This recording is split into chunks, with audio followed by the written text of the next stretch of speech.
Director técnico de la Fundación. Vamos a escucharle. Adelante, Eusebio. Muy bien, muchas gracias, Julio. Julio, buenas tardes. Cuando se estudia, cuando se analiza el horizonte de la cultura juvenil, evidentemente hay muchísimos elementos de los que dar cuenta, muchísimos elementos que son componentes de esa cultura, y uno de ellos, sin duda, es el que tiene que ver con la dimensión, lo que se podría llamar la dimensión pública de los adolescentes y los jóvenes, es decir, la participación, en el caso de que exista, de esos adolescentes, de esos jóvenes en la cosa pública, su incardinación en ella, su compromiso, su forma de actuar, etcétera. Es una cuestión, como todas las que tienen que ver con la juventud, enormemente debatida y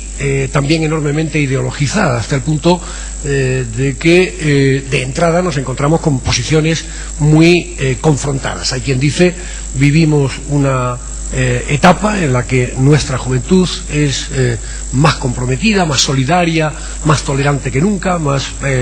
participativa con lo colectivo, etcétera, y otra gente te dice: vivimos una etapa en la que nuestra juventud hace gala de un distanciamiento irresponsable, hace gala de una posición absolutamente desinteresada por la cosa pública. De ahí el título un tanto pretencioso de la ponencia de esta tarde, que intentaría reflexionar sobre cómo se sitúa la adolescencia y también la tardoadolescencia, la primera juventud, en relación con la cosa pública, del pasotismo de esa posición alejada a la implicación absoluta en los compromisos colectivos. Nosotros, junto con el INJUVE y con la colaboración de siempre de la obra social de Caja Madrid, planteamos una investigación al respecto, investigación que está terminada, que está en este momento en prensa y que se va a publicar a principios de año, que se va a presentar a principios de año. Es una investigación muy compleja, con una metodología cuantitativa y una metodología, una fase también cualitativa de investigación, que evidentemente muestra, y en su momento tendremos oportunidad de presentarlo, toda la complejidad de los posicionamientos adolescenciales y juveniles en relación con esta cuestión de la participación ciudadana y el compromiso. Es una situación que, como no podía ser de otra manera, se muestra enormemente compleja, enormemente llena de matices y que, permite que el ciudadano común se informe y se posicione de cuáles son estos constructos juveniles de forma enormemente compleja y matizada. Lo que voy a hacer esta tarde no es adelantar la investigación, sino únicamente hacer algunas aproximaciones a la parte más cualitativa de la investigación, es decir, a lo que sería el discurso de los propios jóvenes sobre sí mismos. Esto lo hago por dos razones fundamentales. En primer lugar, porque si estamos tratando de dilucidar cuál es la postura de los adolescentes y de los jóvenes en relación con los intereses colectivos, no parece ningún disparate preguntarles a ellos mismos, que ellos mismos se posicionen, que ellos mismos declaren sus actuaciones, declaren sus intenciones, declaren su posicionamiento. En primer lugar, porque parece lógico preguntarles. En segundo lugar, porque el análisis del discurso dominante, así como tiene el inconveniente de que no da cuenta de todos los matices de la situación, es absolutamente imposible que a través de unas técnicas de entrevistas con informantes claves o de grupos de análisis o de grupos de discusión, es absolutamente imposible que en esas técnicas aparezcan todos los matices de posturas diferenciadas, de posturas muy sucintamente diferentes que aparecen en el horizonte de las posturas juveniles. Eso es imposible y no aparece. Y sin embargo, lo que sí tiene de virtualidad positiva el análisis del discurso es que te presenta con absoluta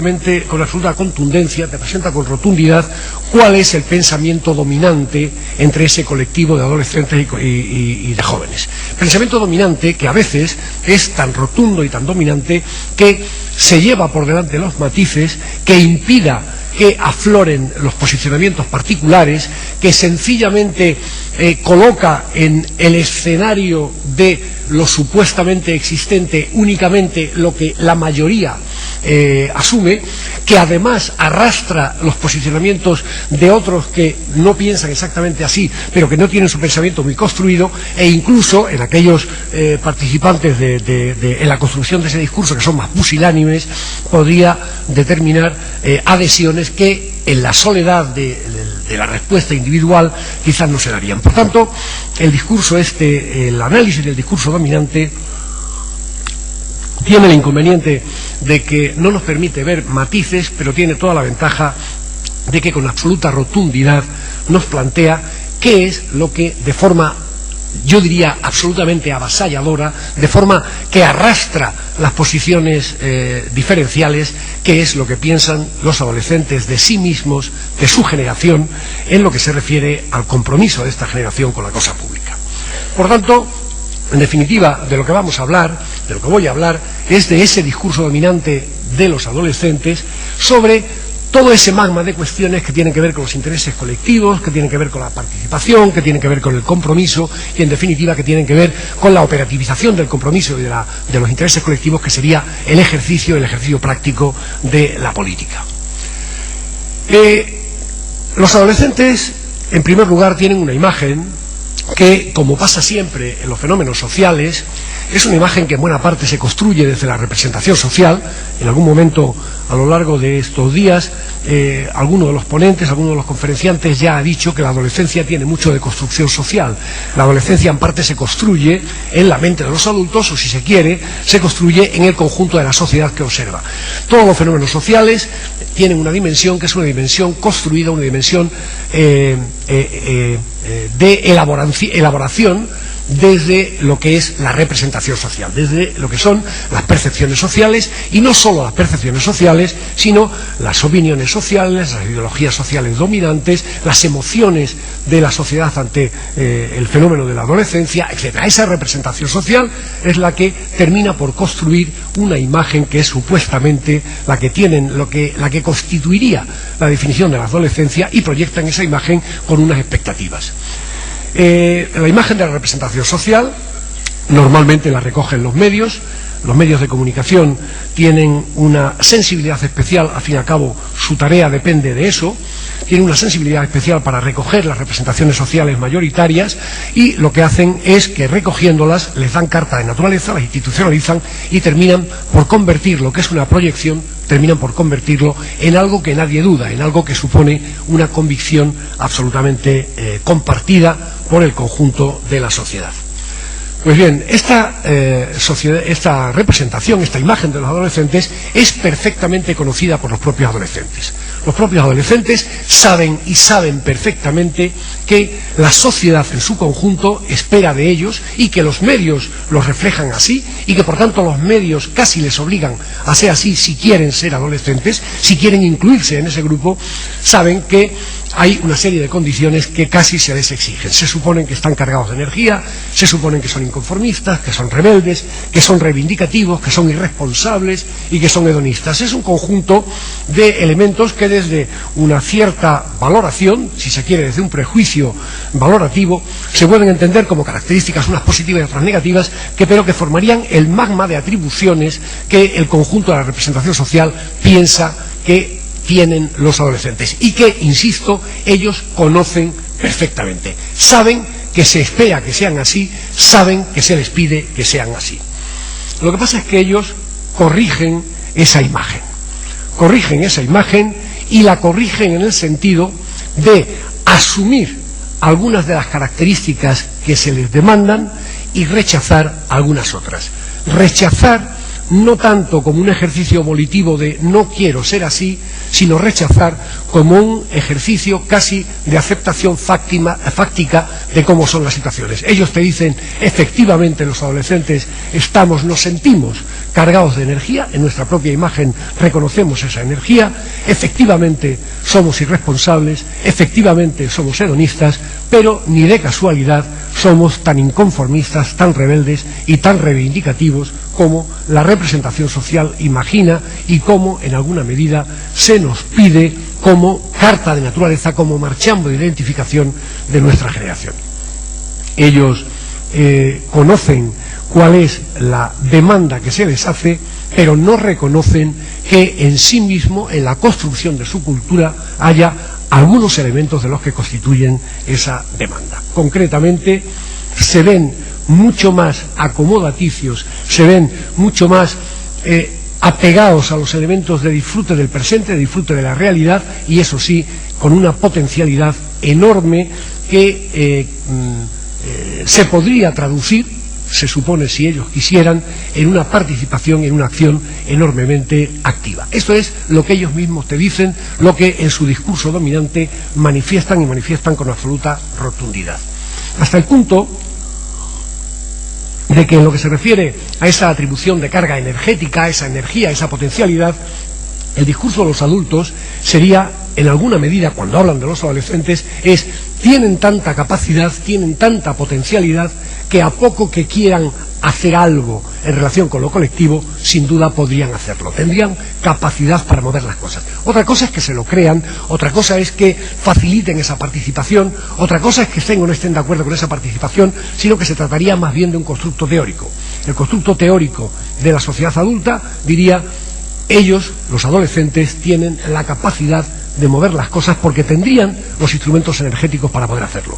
Cuando eso lo recogen los adolescentes, desde su discurso, lo que ellos mismos te dicen es, efectivamente, tenemos la capacidad porque tenemos todo el mundo por delante, tenemos todas las posibilidades de movernos, tenemos toda la energía, lo que pasa es que no estamos convencidos de querer eso que se supone que tendríamos que querer. Realmente podemos, pero no queremos, o por lo menos no estamos seguros de querer, valga la redundancia. Sí reconocen que tienen esa carga energética, esa potencialidad, ese tener en sus manos la posibilidad de cambiar el mundo, por decirlo de una forma un tanto retórica. Pero ellos, en su discurso, lo que traducen es esa energía que reconocemos en nosotros y que en alguna medida vivimos y nos vive. Esa energía tiene que ser dedicada no a cuestiones que no nos corresponden, no a cuestiones que no tienen que ver con nuestra situación vital, con nuestra situación existencial, sino que a la energía hay que dedicarla a actuar en aquello que es propio del ser joven, que es propio de la condición existencial que en este momento estamos viviendo. Y ese ser joven, básicamente, tiene dos elementos que serían los dos ejes que nuclean en alguna medida lo que sería la responsabilidad del joven, fundamentalmente tanto frente a sí mismo cuanto frente a la colectividad, y que esos dos pilares sobre los que pivota, sobre los que tiene que pivotar todo su ejercicio existencial y a lo que tienen que dedicar todas sus fuerzas, serían básicamente, según ellos cuentan, insisto, no es un análisis de terceros, sino que es una traducción de su propio discurso, sería primero prepararse para un mercado laboral que es complicado. Ellos saben que el mercado laboral es complicado y saben, por tanto, que la preparación es laboriosa, que es difícil. Prepararse para un mercado laboral que muchas veces significa el tener que sacar adelante los cursos, tener que sacar adelante los estudios, hacer toda una sobreformación que me coloque en una situación más competitiva, etcétera, etcétera. Es decir, prepararte para ese mercado laboral que aparecería como el horizonte que sería en alguna medida el acceso, el umbral de acceso al mundo adulto. Y el segundo eje de responsabilidades sería aprovechar a tope el momento presente. El adolescente, en su discurso, está viviendo su situación casi como la de un presente continuado, en el que el único futuro que aparece como un horizonte teleológico de intenciones sería la necesidad de situarse laboralmente, pero que fuera de eso es el presente quien lo invade todo. Y ese presente tiene que ser aprovechado al máximo, tiene que en alguna medida convertirse en algo elástico que nos permita vivirlo más intensamente, vivirlo con plena actividad, no como si no se tuviera el derecho a reposar un momento en esa vivencia del presente, y que por tanto va a exigir un llenarlo continuamente de actividades de lo más diversa, pero de actividades que únicamente atiendan a lo que serían las exigencias de gratificación, las exigencias de satisfacción, las exigencias de hacer frente a las cuestiones que en ese momento aparecen, en ese presente aparecen. En este contexto, en este contexto de estoy en una situación en la que lo único que realmente me corresponde y a lo único que realmente merece la pena dedicar mis energías es a prepararme para una inclusión laboral futura y a disfrutar a tope lo que estoy viviendo en este momento, en ese horizonte, participar rara vez se vive como compromiso para el cambio social. Participar no se entiende como una acción que va dirigida a cambiar algo, algunas de las estructuras sociales, sino que participar supone prácticamente cumplir a rajatabla, cumplir minuciosamente su función del ser joven. Participar es sobreactuar la formación que permita después situarse laboralmente.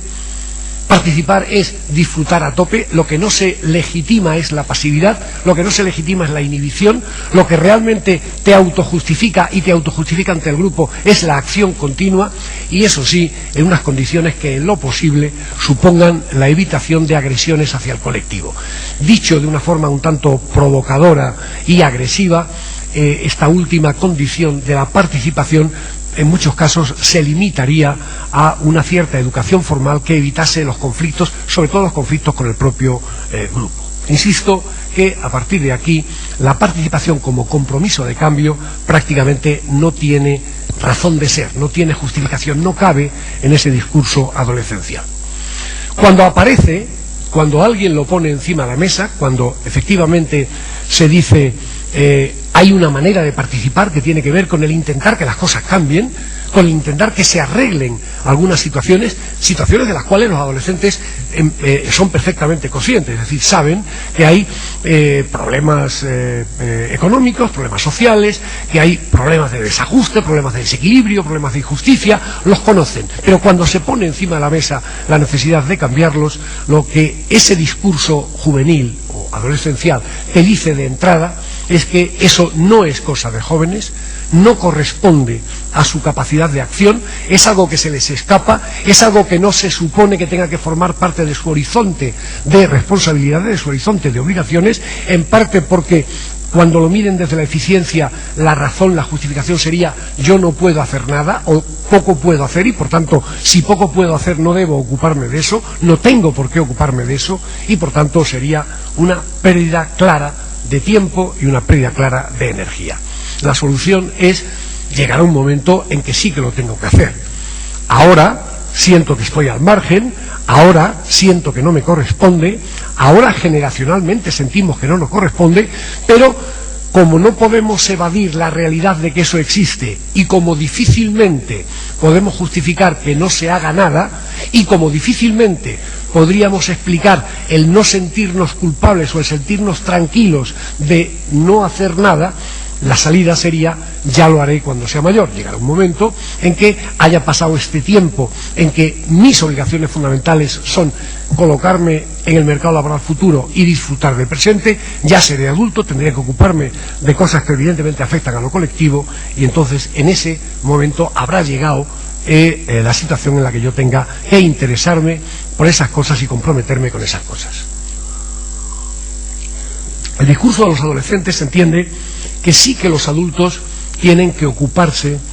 tienen que preocuparse y tienen que comprometerse con el cambio de esas cuestiones irresueltas que afectan a los intereses colectivos. Pero lo hacen con ciertas limitaciones.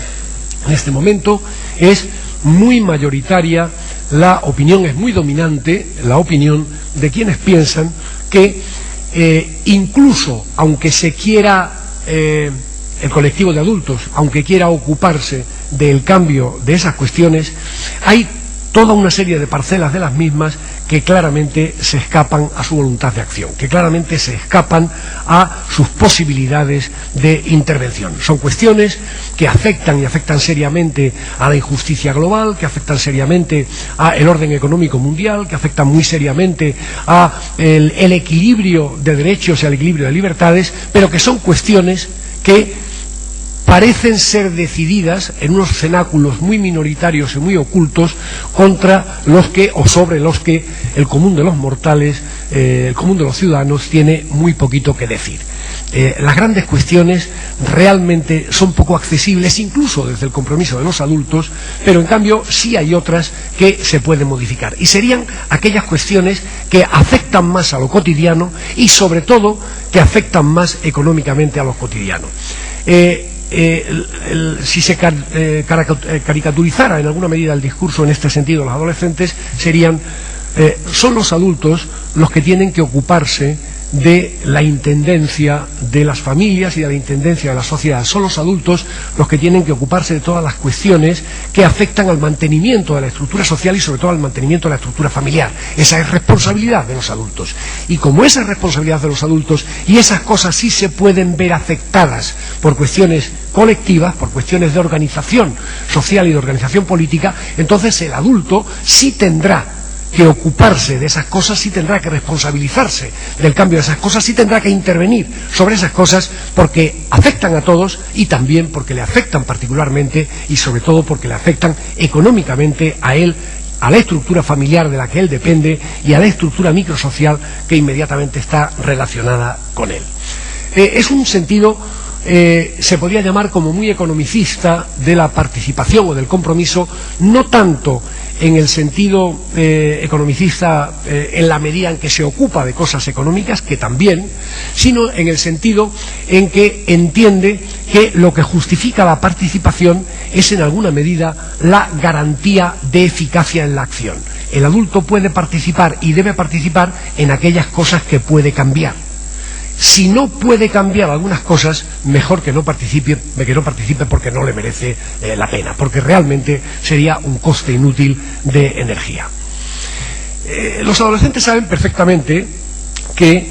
hay compañeros suyos, compañeros, compañeras, chicos, chicas, adolescentes, hombres y mujeres, que no parecen compartir en su praxis, en su comportamiento cotidiano, no parecen compartir este discurso mayoritario que estoy describiendo, que es el discurso que, insisto, con absoluta crudeza y con absoluta rotundidad, los grupos de adolescentes te dicen con tanta crudeza y con tanta rotundidad que, insisto, lo que decía al principio, apagan los matices, arrastran indecisos y tapan las voces que pudieran ser mínimamente disidentes. Esto que dicen con tanta crudeza que por momentos, por ejemplo, en grupos de análisis llegan a decir, y llegan a decirlo en un cierto tono jocoso, somos lo peor, bueno, pues esto no les impide el ver que hay chicos y chicas de su mismo grupo social, de su generación, que obviamente tienen que identificar como compañeros suyos, como adolescentes, que son diferentes. Son diferentes porque efectivamente tienen otra forma de entender la participación y sobre todo tienen otra praxis de actuación ante lo colectivo. Son chicos y chicas que están integrados en asociaciones, que tienen intereses políticos o que tienen intereses sociales, que se movilizan, etc. La primera reacción ante ellos es una reacción que estamos muy acostumbrados a ver en otros estudios sobre culturas juveniles, que es una reacción de admisión de la diferencia que provoca una primera interpretación de tolerancia. Es decir, los vemos, son diferentes, pero desde la tolerancia de la que vivimos, desde la tolerancia que incorporamos, admitimos que sean diferentes y hasta los respetamos y los entendemos. Esta es una primera aproximación, porque después, a medida que se analiza el discurso, nos vamos dando cuenta, te vas dando cuenta, de que es una tolerancia que está, una aparente tolerancia, que está mucho más montada sobre la indiferencia, sobre un cierto relativismo moral, que sobre el hecho de colocarse en el lugar del otro y respetar el lugar del otro, que sería lo que más auténticamente, más profundamente constituirían una posición tolerante. Se entiende que haya gente diferente, pero el siguiente movimiento es catalogarlos en alguna medida como alguien de los nuestros, pero alguien raro, alguien que en su rareza, entre otras cosas, justifica mi propia normalidad. Si la mayoría somos así, los raros, en la medida en que los vemos como raros, los catalogamos como raros y los tratamos como raros, profundizan la normalidad de mi colectivo, que es el colectivo mayoritario. En este sentido, a ese chico o a esa chica que son diferentes, que se separan de este discurso, sobre todo en la praxis, se les coloca en una situación en la que se les hace objeto de toda una serie de interpretaciones que son un tanto curiosas. Por ejemplo, a veces la explicación es: estos son así porque son especiales, porque tienen una personalidad que está marcada por unas inclinaciones, por unos gustos y por unas actitudes que casi serían de carácter genético o vocacional. Es decir, se comportan distintos porque son casi genéticamente distintos, tienen una vocación que los demás no tenemos, y el hecho de que estén marcados por esa vocación, muchas veces te la describen casi con tintes religiosos, el hecho de que estén marcados por esta vocación, por esta situación de compromiso, les hace que obviamente se comporten de forma diferente. Pero en cualquier caso son gente que rompe el consenso generacional. Lo normal es lo que el discurso mayoritariamente decimos. Estos no dejarían de ser alguien que casi se podría en algún momento señalar que agrede a la normalidad del colectivo mayoritario en la medida en que se diferencia y en la medida en que actúa de una forma tan claramente separada de lo que es el comportamiento compartido. A lo mejor, y ahí aparecen toda una serie de interpretaciones raras, además de ese condicionamiento básico, de ese condicionamiento casi genético, es decir, de que han nacido así, de que tienen una vocación especial, a lo mejor es que tienen intereses particulares y la búsqueda de esos intereses es la que les hace comportarse también de una manera particular. Después varía mucho la explicación de cuáles serían esos intereses peculiares que hacen que esos chicos y esas chicas se comporten con una praxis social o sociopolítica diferente de la del común. Por ejemplo, una de las cosas que se dicen es que son gente, paradójicamente o curiosamente, se dice son inmaduros. Son inmaduros y la prueba de su inmadurez es que necesitan sentirse diferentes, necesitan actuar de forma diferente para creer que son alguien, para sentir que tienen una identidad propia. Son unos inmaduros que a veces también tienen que agruparse en un colectivo, que es el colectivo del que le viene la fuerza, del que le viene la identidad, etc. Incluso, y esto sería rizar el rizo de la justificación, buscan el interés de sentir la satisfacción que se obtiene cuando se hace algo diferente de lo que los demás hacen. Pero, o bien porque están como troquelados de una forma diferente, o bien porque tienen unos intereses que van más allá o que son distintos de los intereses del colectivo, el hecho es que son gente que se apartan del común, y en la medida en que se apartan del común los toleramos, pero en cierta medida nos agreden, y la defensa ante esa agresión es catalogarlos en el espacio de los raros, de aquellos a los que hay que consentir, pero que en alguna medida hay que consentir porque tienen casi una función de aseguramiento de lo personal, pero que raros son. Ante esta situación, que evidentemente es una situación que los propios adolescentes, ante este discurso que los propios adolescentes viven como muy agresivo en ocasiones, o como muy difícil sostenible desde una perspectiva lógica en otras. Ya decía antes que hay momentos en los que alguna frase se escapa del grupo de discusión de autoestigmatización, cuando dice somos lo peor, etcétera. Lo que no aparece es en ese discurso mayoritario, no estoy hablando de adolescente uno a uno, sino de cómo se construye el pensamiento grupal y el discurso grupal, que en definitiva es el que condiciona la acción de la mayoría. Lo que no aparecen son sentimientos de responsabilización o sentimientos de culpa. Ellos conocen que hay cosas que habría que cambiar, ellos reconocen que alguien tendría que cambiarlos, ellos dicen nosotros no nos corresponden, pero en ningún momento aparece un sentimiento de responsabilización, un sentimiento de culpa ante esa inhibición. La justificación absoluta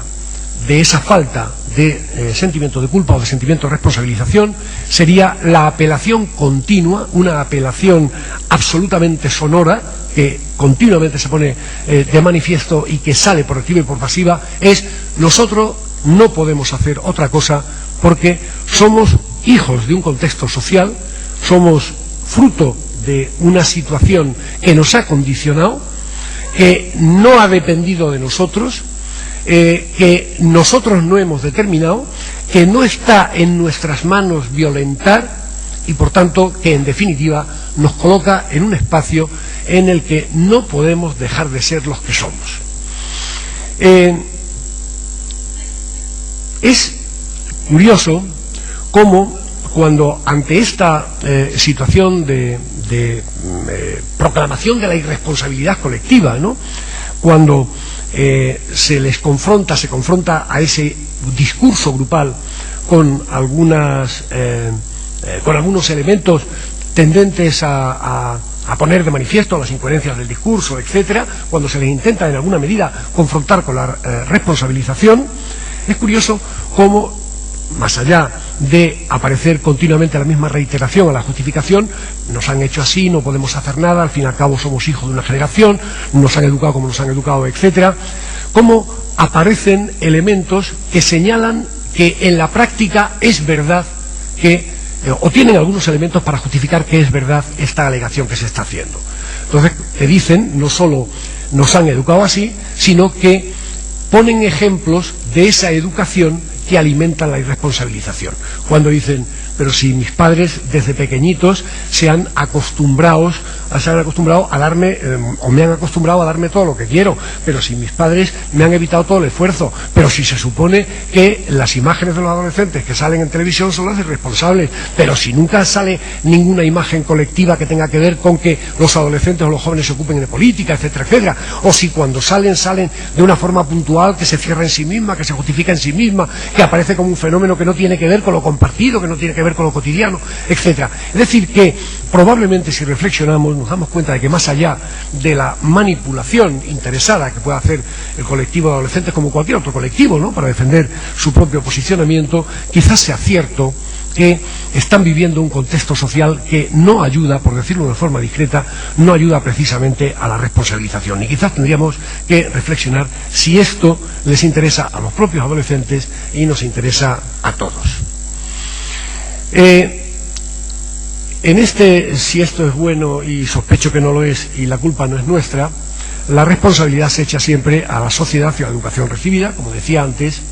y la salida que antes contaba es, por tanto, yo no puedo cambiar las cosas, tendrá que cambiarse desde aquellas instancias que son las que han determinado qué tipo de educación recibo, qué tipo de condicionante es el que me protege, qué tipo de contexto es el que me limita. Claro, cuando las cuestiones sociales son vistas así,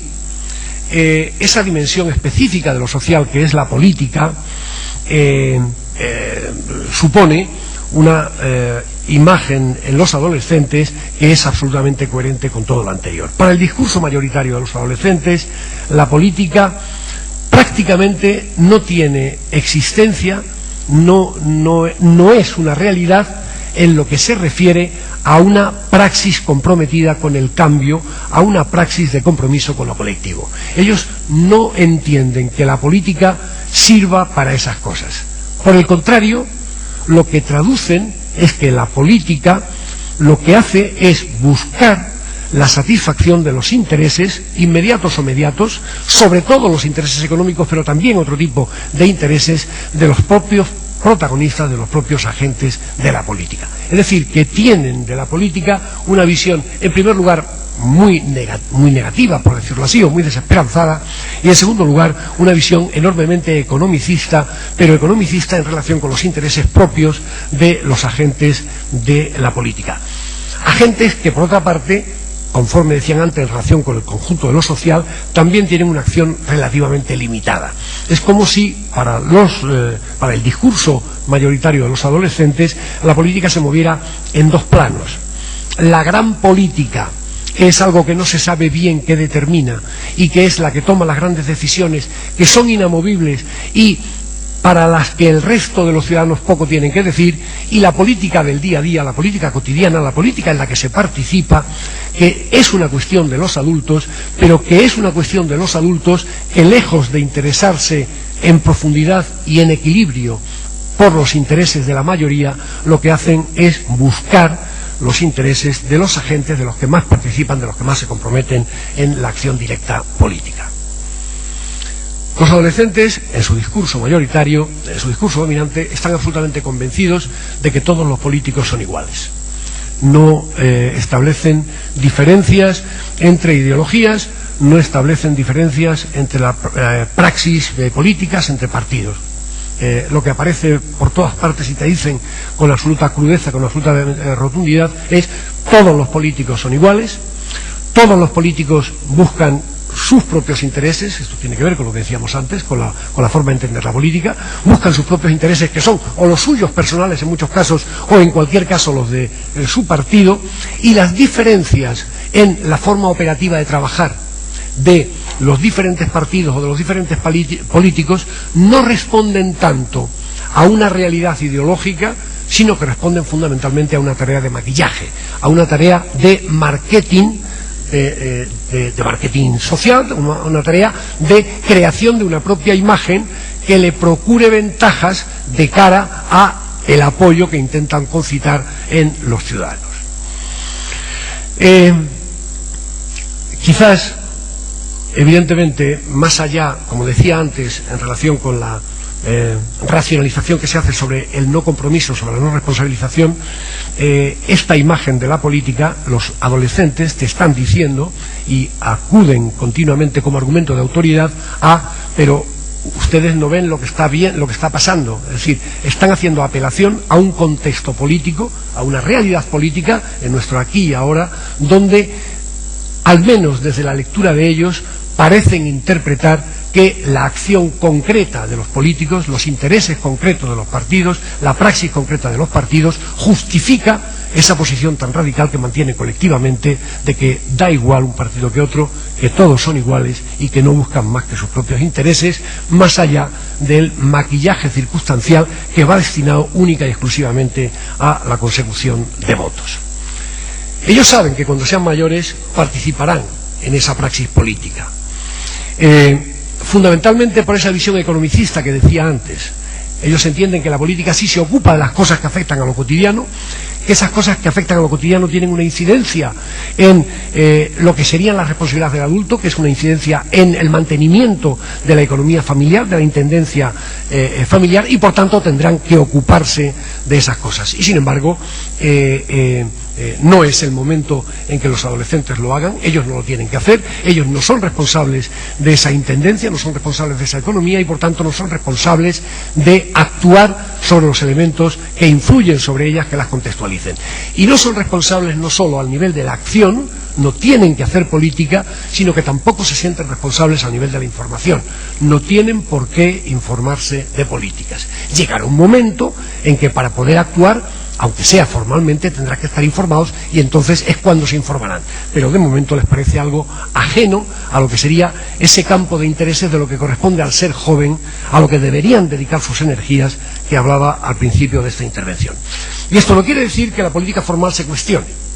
La política formal se acepta y se acepta como un hecho natural, que por otra parte es un hecho que se vive como algo que ha sido dado, como un hecho que también reporta ventajas. En alguna medida esa política formal sería el marco de relaciones que permite que yo me ocupe de los intereses de mi presente, y por tanto no se cuestiona en absoluto la política formal. No se conoce otra forma de convivencia social que no sea más que la articulada a través del régimen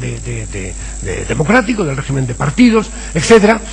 Esa política formal forma parte de un estado de cosas que no inquieta, que no hay que cambiar y por tanto que se acepta de una forma absolutamente natural. Y entre otras cosas se acepta de forma natural porque ni siquiera afecta a lo que sí entendemos que es cosa de adolescentes y de jóvenes. Si todavía afectara de alguna manera a eso que entiendo que es el objeto de mi participación, podría cuestionármela, podría criticarla, pero como no me afecta para nada y es un estado de cosas que no me incomoda, hay una aceptación mayoritaria, clarísimamente mayoritaria, de todo lo que es la política formal. Por tanto, se asume la organización democrática, no se cuestiona en absoluto, por más que y esto es un matiz que aparece a veces en los discursos, esa posición de nihilismo participativo que el discurso dominante refleja, y esa especie de visión escéptica de los partidos, que todos son iguales, etcétera, a veces da lugar a que aparezcan voces extemporáneas no precisamente democráticas, a veces aparece como la fantasía de soluciones no democráticas, pero en general el discurso mayoritario no pone en cuestión y se asume la organización democrática. Se aprueba la existencia y el funcionamiento de los partidos con una absoluta naturalidad, y en principio la disposición a votar es una disposición abrumadoramente mayoritaria. Los adolescentes te dicen que les parece bien que haya que votar y que están dispuestos a votar. Les parece bien que haya que votar y están dispuestos a votar porque ese voto político, que es abrumadoramente aceptado, en primer lugar se vive mucho más como un derecho que como una obligación. Esto después, desde una perspectiva cuantitativa, aparece de una manera muy clara. El votar supone algo que yo tengo, supone un derecho, y además no solo me supone un derecho, sino que en cierta medida abre la puerta a la posibilidad de que yo me queje, legitima la posibilidad de quejarme. Por tanto, votar es algo que estoy, no solo acepto formalmente, sino que estoy en disposición de hacer, y que además para un adolescente se constituye en uno más de los ritos de paso a una nueva edad de superación de la adolescencia, igual que el acceso a la edad de responsabilidad legal, el sacar el carnet de conducir, etcétera. Bueno, pues el poder votar es un horizonte ritual que lo convierte en algo formalmente atractivo, y que por otra parte no hay ningún elemento para que se cuestione desde ese colectivo de imaginario adolescencia. Eso sí, lo que estoy dispuesto es a votar si cuando llega el momento de votar no tengo razones para evitarlo. Es decir, apruebo formalmente el que debería hacerlo, pero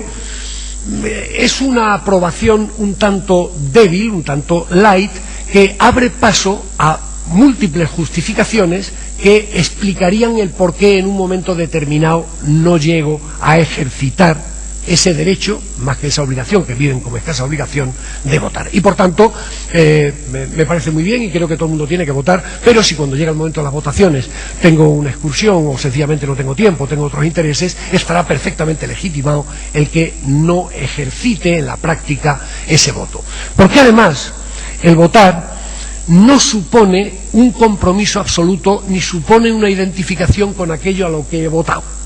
Votaré a quien en aquel momento me interese, porque lo que proclama, sus intereses o su horizonte de defensa social coincide con mis objetivos o con algunos de mis objetivos, pero sin que eso signifique ni que formo parte de ellos,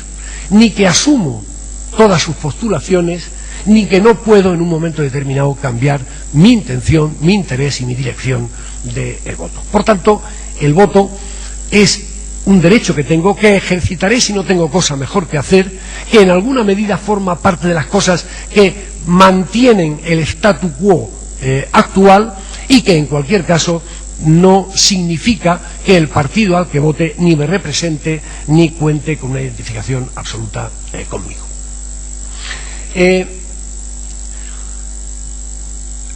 Depende de la lectura que se haga, este panorama puede resultar negativo, descorazonador o pesimista para según qué mirada ideologizada de los adultos. Insisto en una cuestión que decía antes, y es que obviamente no son posturas que representan a todos y cada uno de los adolescentes, y que muchos de ellos matizan a veces de una forma notable estas posiciones. Pero el que estas posturas, y expresadas con rotundidad y expresadas a veces con mucha agresividad, se constituyan en el discurso dominante, se constituyan en el discurso que el colectivo de adolescentes no cuestiona, implica hasta qué punto es una posición que puede entenderse como mayoritaria, e implica hasta qué punto la debilidad de otras posturas impiden matizar o impiden suavizar algunas de estas posiciones. En cualquier caso, yo creo que nos debería llevar a todos a una reflexión en relación con hasta qué punto esos adolescentes que al final nos dicen yo soy así y además soy así porque me han hecho así, hasta qué punto están reflejando una situación en que la praxis social de los adultos, la praxis social de la ciudadanía, la praxis social de los propios partidos, de los propios ejecutantes activos de la política, no está dando pie para justificar, no sé si estas razones, pero en cualquier caso estas racionalizaciones, estas explicaciones a las posturas adquiridas. Muchísimas gracias.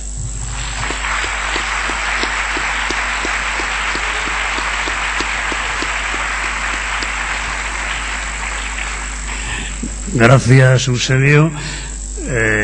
Tenemos 5 minutos para algunas preguntas. Si tienen ustedes interés en hacer alguna otra, pues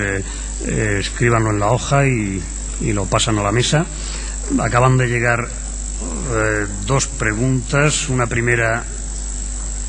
dice: ¿no cree que el aprovechar el presente es común a toda la sociedad y no solo un valor solo de los jóvenes? Es decir, ¿no cree que la sociedad ahora se centra solo al refuerzo instantáneo y no al refuerzo a largo plazo? Yo estoy convencido de que los adolescentes no son un grupo social al margen del colectivo. Yo estoy convencido de que no son marcianos que sustenten posturas extrañas a lo social. Creo que los valores de los adolescentes muy en esencia coinciden con los de la sociedad adulta y por tanto sí estaría de acuerdo con la persona que ha hecho esta pregunta. Lo que sí me parece es que quizás a partir de una elaboración más primaria o en cualquier caso menos disfrazada, el discurso de los adolescentes nos da una perfecta oportunidad para utilizarlos en alguna medida o para leer a través de ellos en alguna medida cuál es la postura de la sociedad adulta. Efectivamente creo que esto se da en el conjunto de la sociedad, lo que pasa es que en ellos se refleja y ellos te dicen, sin más, que lo reconocen y que lo reflejan con absoluta claridad. Una pregunta breve en cuanto a datos. Preguntan en términos cuantitativos ¿cuántos serían los raros, los que tienen vocación? En enero presentaremos todos los matices. Hay diversas clases de raros, pero el conjunto de raros estaría alrededor del 30%. No, que serían los que participan en asociaciones, en organizaciones, nos salen repetidamente un tercio, sí. Y, a ver, hay aquí un par de preguntas que podríamos unirlas. Dice, en su opinión, ¿qué estrategia deberíamos o podríamos adoptar? Y la otra amplía algo más y dice, ¿podría aconsejarnos cómo hacer en las asociaciones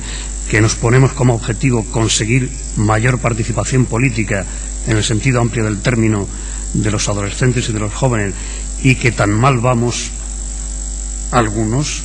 ¿Aceptamos esa apatía que muestran algunos jóvenes? Yo no bueno, sí, hay jóvenes o adolescentes apáticos, pero ellos no se reconocen como apáticos. Ellos, al contrario, se reconocen como muy activistas, pero como muy activistas en unos planos que no tienen que ver con lo colectivo, sino que tienen que ver con la búsqueda de sus intereses individuales. ¿Cómo hacer para promocionar la participación de los adolescentes? Yo creo que no es una pregunta diferente a la de cómo hacer para propiciar la participación también de los adultos y del colectivo. Yo creo que el discurso adolescencial, el discurso de estos chicos y chicas, lo que nos está es señalando una serie de elementos que la sociedad en su conjunto probablemente tendríamos que poner en cuestión o que tendríamos que reflexionar. Probablemente tendríamos que revisar nuestro propio ejercicio de la política o revisar nuestra tolerancia ante determinadas formas de ejercicio de la política y tendríamos que revisar también nuestras propias formas de participación en lo colectivo. Es muy difícil adoctrinar en un sentido moral, si se quiere, con todos los entrecomillados que se quiera, a un colectivo si el contexto, la imagen que se da desde el conjunto de la sociedad es una imagen que no consuena, que no sintoniza con ese supuesto adoctrinamiento. Entonces se convierte sencillamente en lo que ellos mismos llaman una charlita. Hay otra pregunta, Eusebio, que se interesa por la variable territorio. Dice, me gustaría que se introdujera la variable territorio en el discurso adolescente sobre el ejercicio político. No tengo datos aquí para hablar de esa variable territorial. El único dato que puedo aportar es que en lo que se refiere a actitudes, valores, estilos de vida, praxis política, praxis social, etcétera, no estamos encontrando apenas diferencias entre esos ámbitos territoriales que antes se supone que marcaban unas diferencias radicales. Por ejemplo, entre el territorio urbano y el territorio rural. Cada vez más la identidad entre la forma de actuar, de sentir, de pensar de los adolescentes y jóvenes rurales es más parecida o igual, idéntica o no se diferencia de la forma de sentir, de actuar y de pensar de los adolescentes y de los jóvenes urbanos. Dos incógnitas de fondo. Dice, ¿acaso enseñamos lo que es ser ciudadano con derechos, deberes, respeto y capacidad para efectuar cambios? ¿No pasa igual en el ámbito de los adultos? ¿No dejamos que se apropien otros del espacio público porque es más cómodo? Sí, creo que sí, vamos, en mi postura personal. Y acabando ya, una pregunta,